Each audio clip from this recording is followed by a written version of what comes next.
Hello everyone and welcome back to The Great Appointment. So for today's episode we're going to be continuing. I know it's a super long series, but it's really important that you grasp these things because they will help you in life. And we're continuing the Wisdom for Life series, and this is part 6? Part 6? Yeah, it's part 6. And let's get right into the video.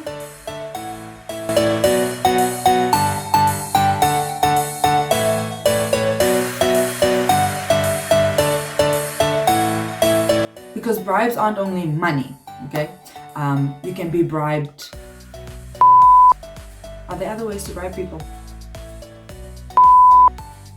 And it'll look better. The wrong place. Wrong place. I'm sure there are other ways to bribe people.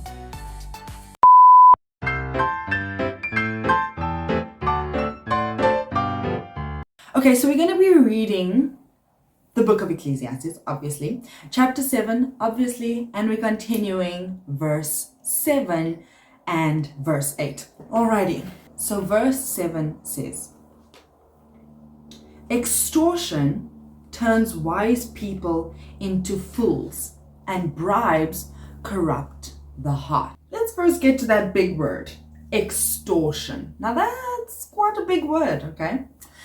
What does it mean that extortion turns wise people into fools? So the word extortion in Greek is ekviasmos, okay? Now this means to blackmail someone. Now blackmailing someone is saying that if you don't do this, I'm gonna do this, or retaliate if you don't do something for me, basically, okay? And we see that extortion is also mentioned in the book of Ezekiel. Okay, so now we're going to look at the book of Ezekiel, chapter 22, verse 12, and we're going to see what it says. There are hired murderers, lone racketeers, and extortioners everywhere. They never even think of me and my commands, says the sovereign Lord. A person who is an extortioner is guilty of snatching away from another person by strife, greed, and oppression. So it's basically greedily gotten gain, okay? So you are now taking it, come hell or high water. Nothing can stand in your way kind of attitude. So you are greedily going after this thing and you are gaining, but it's through greed and through oppression of someone else. We see in later chapters, books, that Paul classes extortion among the grossest crimes known to humanity. We see that in 1 Corinthians 5 verse 10 to 11, and we're going to see what Paul actually says. But I wasn't talking about unbelievers who indulge in sexual sin or are greedy or cheat people or worship idols. You would have to leave this world to avoid people like that. So he's basically saying that this is common, okay? You're going to find them everywhere. In every walk of life, in every section of life, you're going to find these types of people. I meant that you are not to associate with anyone who claims to be a believer, yet indulges in sexual sin, or is greedy, or worships idols, or is abusive, or is a drunkard, or cheats people. Now, when Paul refers to cheats people here, he is referring to people who extort things from other people. So like extortioners, like I've mentioned before. Don't even eat with such people.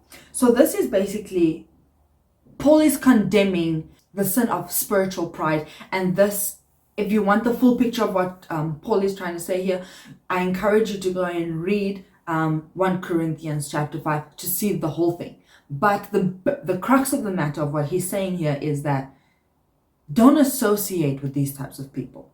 Okay, these people who cheat other people, because it's among the top.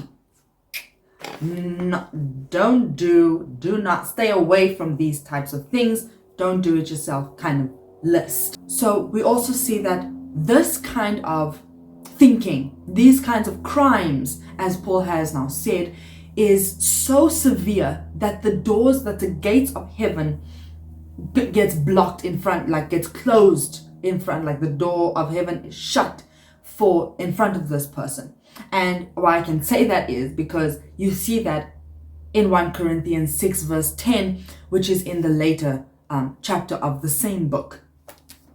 And we're going to read it, and it says, okay, but it starts mid-sentence, so I'm going to go to the beginning of the sentence, and I'm going to read it until this part that I want to speak on.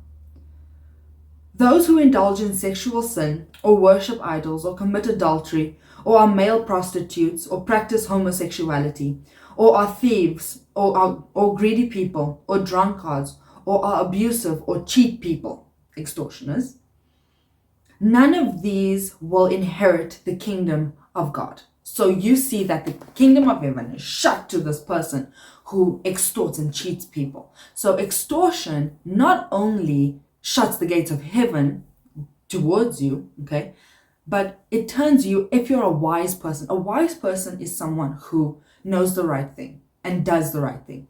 And we know that the right thing is to follow the will of God, okay? We know that when we follow in the footsteps of Jesus, we're doing the right thing and we're living a righteous life, okay? Now, extortion and extortion and blackmail, this type of thinking can turn even the wisest person into a fool, because this is, like I said, greedily gotten gain. So there are a lot of people who want to gain a lot of things in this world, and as Christians sometimes we become impatient on waiting for God, on waiting on what God wants us to have from him, and he wants to bless us, but we get very impatient and we're like, oh Lord, you know what, I can do this myself. I can actually get it from that person because I know they're not going to say no to me, kind of thinking.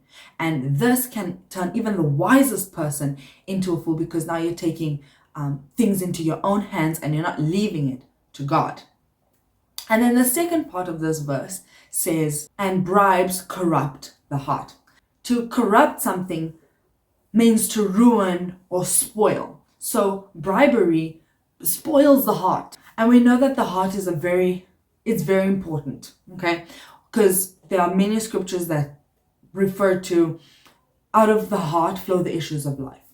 And what you put in is what you will get out, okay? So you need to be very careful about your heart, and you need to guard your heart, and you need to put on the breastplate of righteousness so that you can guard your heart.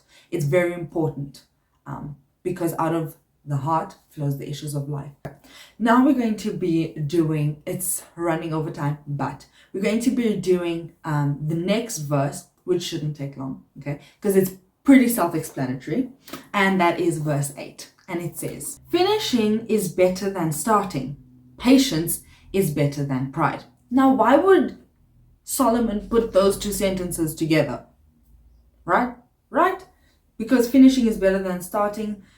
Patience is better than pride. It sounds like you're just saying sentences, but that's not this is what he's trying to say. Finishing requires patience, requires endurance, requires perseverance, okay? To finish something in life, too. When you're doing a degree, it doesn't take a day. It doesn't even take a minute. It takes 3 years, 4 years. If you want to be a doctor, like 7, 8 years, okay? It takes time. You need perseverance, you need patience, and you need endurance. And this is what Paul is trying to say. Finishing something is way better than starting something. Because when you start, you have that excitement, and now when you're in the middle of it, you have to endure, and you have to be patient, and you have to persevere through this time, so that when you get to the finish line, it's like, oh my word, I did it, you know. And you have this feeling of accomplishment, and you're ready to get on and do the next best thing. And the end is better because we can form the right judgment about something from having completed it. We can see what its purpose was. Was it advantageous? Okay, so was this advantageous? Did this help me in any way? Did this further my relationship with God? Did this further my walk in life? We can see by finishing something, what did I actually learn? What did I actually gain from completing this? When you're starting, you're not really focused as much on what's going to happen after the end goal. You're mainly just looking at the end goal. And when you're at the end goal, you're like, okay, cool. What did I learn? How can I use this in the next part of my life? Now we see that in Matthew 10 verse 22, it says whoever holds on to the end will be saved. So we see that in the, like, there's a lot of reference to the end. Like, guys, hold on. The Bible is just, a lot of people in the Bible who've written the Bible say, hold on, persevere. And then we see it again in Matthew 24 verse 13. But the one who endures till the end will be saved. So this is basically a lesson of patience, this verse. To wait calmly for a result or an outcome is part of a patient person, okay? And there's another term or phrase that is used to show you what a patient person looks like, okay? A patient person is long of spirit, okay? Someone who's short of spirit is quick-tempered, okay? But someone who is long of spirit can endure and be patient in the tough times. A patient man calmly waits for the result, but a proud, conceited man is never really content, okay? And these types of people often rebel against the rules of the waiting game. So they want things now, they want it quick, they want to do things quick. But a patient person will wait, okay, in a calm way for the result to come forth.